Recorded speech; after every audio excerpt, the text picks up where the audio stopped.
അവര് ആണുങ്ങൾ അരി കൊണ്ടുതരുമല്ലോ.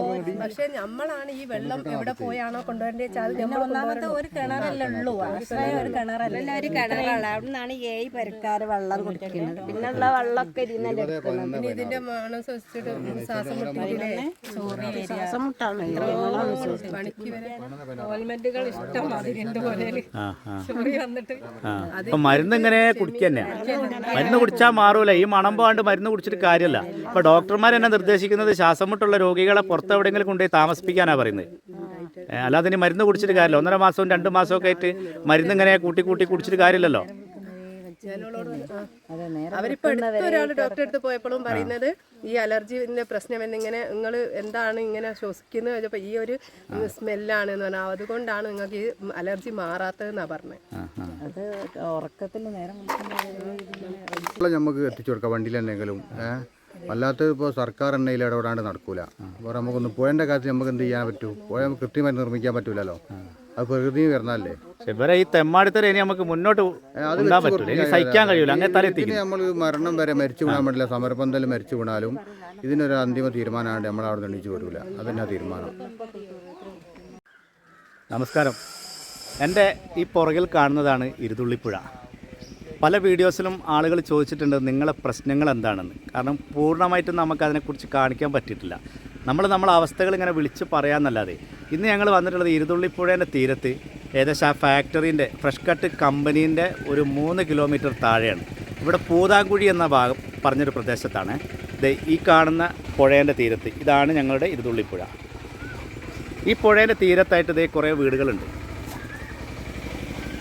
സാധാരണക്കാരായ ഒരുപാട് കുടുംബങ്ങൾ താമസിക്കുന്ന ഒരു ഏരിയ. ഈ പുഴയിലെ വെള്ളവും അതുപോലെ പുഴേൻ്റെ അടുത്തോട്ടുള്ള ജീവിതവും ഇതൊക്കെ വലിയൊരു സംസ്കാരത്തിൻ്റെ ഭാഗമാണ്, ജീവിതത്തിൻ്റെ ഭാഗമാണ്.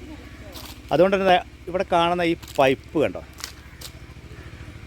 ഇതുണ്ട്. ആ പച്ച കളർ കാണുന്നതൊക്കെ ഓസുകളാണ്. പുഴേൻ്റെ സൈഡിൽ നിന്ന് വെള്ളം ഈ ഓസിൽ കൂടി ഇതുവരെ വീട്ടിലേക്ക് കൊണ്ടുപോകുന്നതാണ് കാണുന്നത്. കണ്ടോ എത്ര പൈപ്പ് ഉണ്ടെന്ന് നോക്കുന്നുണ്ടോ. അപ്പോൾ ഇതൊന്ന് കാണിക്കാൻ, ഇതിനെക്കുറിച്ചൊന്ന് പറയാനും വേണ്ടിയിട്ട് നമ്മളെ സമരസമിതിൻ്റെ ആളുകളൊക്കെ ഇവിടെ എത്തിയിട്ടുണ്ട്. റാമിസ്, അതുപോലെ ഇവിടുത്തെ വാർഡ് മെമ്പറാണ് ഷംസിദ, പിന്നെ 1-ാം വാർഡ് മെമ്പർ ഷീജാബാബുണ്ട്. പിന്നെ ഇവിടെ കുറേ അമ്മമാർ വന്നിട്ടുണ്ട് കേട്ടോ. നമുക്ക് അവരോട് തന്നെ ചോദിച്ചറിയാം. ഇത് കണ്ടോ, ഇതൊക്കെ പുഴയിലേക്കാണ് പോകുന്നത് കേട്ടോ. അത് അവിടെ നിന്നാണ് ഈ വെള്ളം ശേഖരിക്കുന്നവർ. കാരണം ഇപ്പോൾ വേനൽക്കാലമായി, കിണറൊക്കെ എന്ന് പറഞ്ഞാൽ വെള്ളമൊക്കെ വറ്റി തുടങ്ങുന്ന ഒരു സമയമാണ്. എവിടെയാണെങ്കിലും വെള്ളത്തിന് വലിയ പ്രയാസം നേരിടുന്ന ഒരു സമയമാണല്ലോ അത്. വാ. അപ്പോൾ അമ്മ, എന്താ വെള്ളത്തിൻ്റെ പ്രശ്നമാണോ പറയാനുള്ളത്? മൊത്തത്തിൽ പ്രശ്നം തന്നെയാണ്. ജീവിക്കാൻ വലിയ ഒരു മാർഗവും ഇല്ല അല്ലേ? ഇന്ന് രാവിലെയൊക്കെ അസാധ്യ സ്മെല്ലാണല്ലോ. ഇവിടെ സ്മെല്ലുകൊണ്ട് ഞങ്ങൾക്ക് ഇരിക്കാനും കിടക്കാനും ഒന്നിനും പറ്റൂല. ജനലും വാതിലും ഒക്കെ അടച്ചിട്ടാലും ഞങ്ങൾക്ക് മണമാണ് വരുന്നത്. അല്ലേ തന്നെ സുഖം തീരെ വയ്യ. മറ്റുള്ള അമ്മമാരൊക്കെ അവിടെ ഞങ്ങൾ വന്നപ്പോഴേക്ക് തന്നെ കുറേ ആളുകൾ എത്തിയിട്ടുണ്ട് കേട്ടോ. വേറൊരു അമ്മ ഉണ്ടായിരുന്നല്ലോ, എന്നാൽ സംസാരിച്ചിന് അവിടെ പോയി. ഞാൻ ഇന്ന് രാവിലെയും വിളിച്ചത് സഹിക്കാൻ പറ്റാത്ത സ്മെല്ല് കാരണം. അതും 10ാം ക്ലാസ് മോഡൽ പരീക്ഷ എഴുതുന്ന കുട്ടികളെ വീട്ടിൽ നിന്നാണ് വിളിച്ചത്. ഇപ്പം രാവിലെ എണീറ്റിട്ട് പഠിക്കാൻ പറ്റുന്നില്ല, വീട്ടിൽ അടുക്കളയ്ക്ക് പോയി ഇങ്ങോട്ട് ഒരു ജോലിയും ചെയ്യാൻ പറ്റുന്നില്ല. അങ്ങനെ പറഞ്ഞ എത്രയോ പേര് എന്നെ വിളിച്ച്. അതാണ് പിന്നെ ഞാൻ ഇന്നലെ രാത്രിയൊക്കെ ഒരുപാട് കോളുകൾ വന്നിട്ടുണ്ടല്ലേ? ഇന്നലെ രാത്രി ഒരുപാട് കോള് വന്ന്, അതിനുശേഷം ഒന്ന് രാവിലെ ഒരുപാട് കോളുകൾ വന്ന്. പിന്നെ ഒന്നും ചെയ്യാൻ പറ്റുന്നില്ല, വീടിൻ്റെ ഡോറ് വരെ തുറക്കാൻ പറ്റാത്തൊരവസ്ഥ എന്നുള്ളതാണ്. ഭക്ഷണം കഴിക്കാൻ പറ്റില്ല. എങ്ങനെയമ്മ? നേരം വെളുത്താലും വാതിൽ തുറക്കാൻ പറ്റൂല. എന്നാൽ അല്ലെങ്കിലും ഈ ജനലിൻ്റെ ഉള്ളിൽ കൂടി ഏതിലെങ്കിലും മണമായിട്ട് എനിക്കാണെങ്കിൽ സുഖമില്ലാത്ത ആളാണ്. ഛർദ്ദിക്കാൻ മറിച്ചായിട്ട് ഭക്ഷണം കഴിക്കാനും പറ്റുന്നില്ല, രോഗമാണ്. കൂടി ഇതും കൂടി ആകുമ്പോൾ തീരെ താങ്ങാനാവില്ല. ഇവരിപ്പോൾ വെള്ളത്തിന് എന്താ ചെയ്യുന്നത്? ഈ വെള്ളത്തിലാണ്, ഇതിലാണ്, പുഴയിലുള്ള വെള്ളത്തിലാണ് എല്ലാ കാര്യങ്ങളും. കുടിവെള്ളം ഒഴിച്ച് അതിൽ ഒരു കിണറിലുള്ള വെള്ളത്തിനാണ് ഇവര് എടുക്കുന്നത്. അത് തന്നെ അഥവാ കുളിക്കാതെക്കാൻ ഒഴിവില്ല. ഇതിൽ നിന്ന് കുളിച്ചിട്ട് വന്നിട്ട് പിന്നെ ഇതിൽ കുറച്ച് വെള്ളമല്ലേ ഉണ്ടാവും. ഈ വെള്ളം വരെ പിന്നെ ലാസ്റ്റ് ഒന്ന് മേൽപ്പാരുക ചെയ്യുന്നത്. ഈ മണം സഹിക്കാൻ വയ്യാഞ്ഞിട്ട്. ഈ ഒരു കിണറിന് ഇത്രയും ആൾക്കാർക്ക് പിന്നെ ഉപയോഗിക്കാനുള്ള വെള്ളം ഉണ്ടാവില്ല. നല്ല ഈ വേനൽക്കാലം ആകുമ്പോഴേക്ക് വെള്ളം വരുന്ന തീരെ കുടിവെള്ളത്തിന് തന്നെ തികയൂല. ഇല്ല, പുറത്തുനിന്ന് വെള്ളം കൊണ്ടുവരുന്ന സംവിധാനം ഉണ്ടാക്കല്. നമുക്ക് വെള്ളത്തിന്റെ ഒരവസ്ഥ എന്തായാലും നമുക്കിത് അധികാരികളിലേക്ക് എത്തട്ടെ. എന്നാൽ നമുക്കൊരു നടപടിയൊക്കെ പെട്ടെന്ന് ഉണ്ടാവുമെന്ന് വിചാരിക്കുമ്മ അല്ലേ? ഇനിയിപ്പോൾ എത്ര കാലം എന്ന് വെച്ചാൽ എങ്ങനെ ഈ സ്മെല്ലും സഹിച്ചുകൊണ്ട് നമുക്ക് ജീവിക്കാൻ കഴിയില്ല അല്ലേ? നമ്മളെ മക്കളെ കൂട്ടിയിട്ട് ഒന്നായിട്ട് എല്ലാവർക്കും ഒരു ആശ്രയമുള്ള പോയാണല്ലോ തിരുമ്പാന് കുളിക്കാന് പൊരയിലത്തെ ആവശ്യത്തിന് അതാണ്. പൊരയിൽ എല്ലാ അരി കഴുകാന് മീൻ കഴുകാന് എന്ന് പറഞ്ഞപ്പോൾ എല്ലാ ആവശ്യത്തിനും ഇതല്ലേ ഉപയോഗിക്കുന്നത്. അപ്പോൾ നമുക്ക് എന്തെങ്കിലും ഒരു പരിഹാരം ഇതിന് കാണണമല്ലോ. കുറേ ആയില്ലേ സഹിക്കുന്നു. പിന്നെ ഒരു കിണറാണുള്ളത്. ആ കിണറിന് ഒരു എല്ലാവരും അവിടെ നിന്നാണ് വെള്ളം എടുക്കുന്നത്. ഇവിടെ എത്ര കുടുംബങ്ങളുള്ളത്? ഇവിടെ 50-60 വീട്. 60 വീടുകളുണ്ട് അല്ലേ? പിന്നെ ഒരു 10 പേർക്കാർ ഞങ്ങൾ ആ കിണറിനാണ് വെള്ളം കൊണ്ടുപോകുന്നത്. അത് ഒരു ആശ്രയം ഒരു കിണറാണുള്ളത്. ഒരു കിണറാപ്പം ഉള്ളത്. പിന്നെ പോയവർക്ക് നമുക്ക് ഈ ഒരു അവസ്ഥ അല്ലേ, പോയതിന്റെ അവസ്ഥ എല്ലാവർക്കും അറിയാമല്ലോ. ചൊറിച്ചിലാണ് എല്ലാവർക്കും. ഇവിടെ എല്ലാവർക്കും ഒരു വിധമൊക്കെ ചൊറിച്ചിലുണ്ട് അല്ലേ? മണത്തിന്റെ പിന്നെ പറയണ്ടല്ലോ.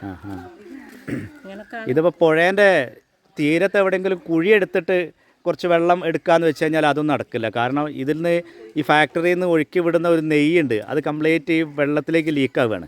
അപ്പോൾ നമ്മൾ ഒരു കമ്പനിക്കെതിരല്ല ഇത് പറയുന്നത്. പക്ഷേ ഈ കമ്പനീൻ്റെ പ്രവർത്തനങ്ങളും കമ്പനിയിൽ നിന്ന് ഒഴുകി വരുന്ന മാലിന്യങ്ങളും ഒരു നാടിനെയും കുറേ ജനതയെയും ദുസ്സഹമാക്കിയ കാര്യമാണ് ഞങ്ങൾക്ക് ഈ ഒരു കാര്യത്തിൽ പറയാനുള്ളത്, ഇന്ന് നിങ്ങളെ മുമ്പിലേക്ക് കൊണ്ടുവരാനുള്ളത്. ഇത് കണ്ടോ, ഈ സമയത്തൊക്കെ എന്ന് പറഞ്ഞാൽ പുഴയിൽ ഇവർ കുളിക്കാനും കാര്യത്തിനൊക്കെ ആളുകൾ നിറയുന്നൊരു സമയമാണ്. പറ, എന്തൊക്കെയാണ് ഞങ്ങളുടെ പ്രശ്നങ്ങൾ? ഞങ്ങൾ ശ്വാസം മുട്ടിയിട്ട് ഇവിടെ ജീവിക്കാൻ തന്നെ ആവുന്നില്ല. ഞങ്ങൾ നാട് വിട്ടു പോയാലോ എന്നാണ് വിചാരിക്കുന്നത്. ഞങ്ങൾ ഡ്രസ്സൊക്കെ ഞങ്ങൾ തിരുമ്പ് നോക്കാൻ നല്ല മണമായിട്ട് ഞങ്ങൾ ഇടാൻ തന്നെ ആവുന്നില്ല. സ്പ്രേ അടിച്ചിട്ട് പോലും ആ മണം പോകുന്നില്ല.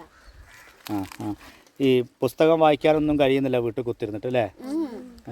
ശ്വാസം മുട്ടിയിട്ട് അല്ലേ മോളോ? അപ്പം നിങ്ങൾ ഈ സമയത്തൊക്കെ ഈ പുഴയിൽ ഇങ്ങനെ മുങ്ങി കുളിച്ച് രസിക്കേണ്ട ബാല്യമാണ് നിങ്ങളത് അല്ലേ? ഈ സമയത്ത് നമ്മളൊരു പുഴ, ഇത്രയും സുന്ദരമായ ഒരു പുഴ ഇവിടെ ഉണ്ടായിട്ട് ലെമോനോ നമുക്ക് വെള്ളത്തിൽ ഇറങ്ങാനോ കുളിക്കാനോ ഒന്നും പറ്റുന്നില്ല അല്ലേ? ഞങ്ങളൊക്കെ ബാല്യകാലം എന്ന് പറഞ്ഞു കഴിഞ്ഞാൽ രാവിലെ തൊട്ട് വൈകുന്നേരം വരെ സ്കൂൾ വിട്ട് വന്നിക്കുകയാണെങ്കിൽ പുഴയിൽ തന്നെയായിരുന്നു. ഞങ്ങളൊക്കെ ചെറുപ്പത്തിൽ നല്ല വെള്ളമായിരുന്നു, നമുക്ക് കുടിക്കാൻ തോന്നുമായിരുന്നു ആ വെള്ളം. പക്ഷെ ഇന്ന് വെള്ളം കുളിക്കാനും പറ്റൂല, തൊടാൻ പറ്റൂല, അങ്ങനത്തെ അവസ്ഥയിൽ എത്തിയില്ലേ? അപ്പം ഇത് മാറണ്ടേ നമുക്ക്? അപ്പം നമുക്ക് അധികാരികളോട് പറയണമല്ലേ, ഞങ്ങൾക്ക് ഇനി ഇങ്ങനെ ജീവിക്കാനാവില്ല. എന്താ മോളെ അഭിപ്രായം എന്താ? പറ.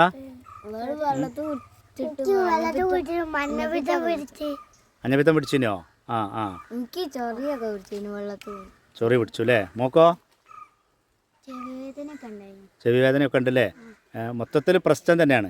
എത്രയും പെട്ടെന്ന് നമുക്ക് ഇതിനൊരു പരിഹാരം കാണണം. നമ്മളെ പുഴയെ നമുക്ക് തിരിച്ചു തരണം. അതാ നമുക്ക് പറയാനുള്ളത്. നമ്മളെ ശുദ്ധവായു, ഞങ്ങളെ പുഴയും ഞങ്ങൾക്ക് തിരിച്ചു തരണം എന്നാണ് നമുക്ക് അധികാരികളോട് പറയാനുള്ളത്. ഉറക്കൻ പറ. ഫ്രഷ് കട്ടാണ് ഇതിനൊക്കെ കാരണം. ഫ്രഷ് കട്ട് ഇനി ഞങ്ങളെ നാട്ടിൽ വേണ്ട. ഫ്രഷ് കട്ട് ഇനി വേണ്ട, അത് കെട്ടിപ്പൊളിച്ച് കഴിഞ്ഞാൽ എവിടേക്കെങ്കിലും കൊണ്ടുപോയിക്കോട്ടെ അല്ലേ? നമ്മളെ പുഴേൻ്റെതായ തീരത്ത് ഇനി ആ ഫ്രഷ് കട്ട് എന്ന് പറഞ്ഞാൽ മാലിന്യ കമ്പനി വേണ്ട അല്ലേ? അതല്ലേ നമുക്ക് പറയാനുള്ളത്? ഉറക്കൻ പറ ഒന്നുകൂടെ. ഫ്രഷ് കട്ട് ഇനി ഞങ്ങളുടെ നാട്ടിൽ വേണ്ട.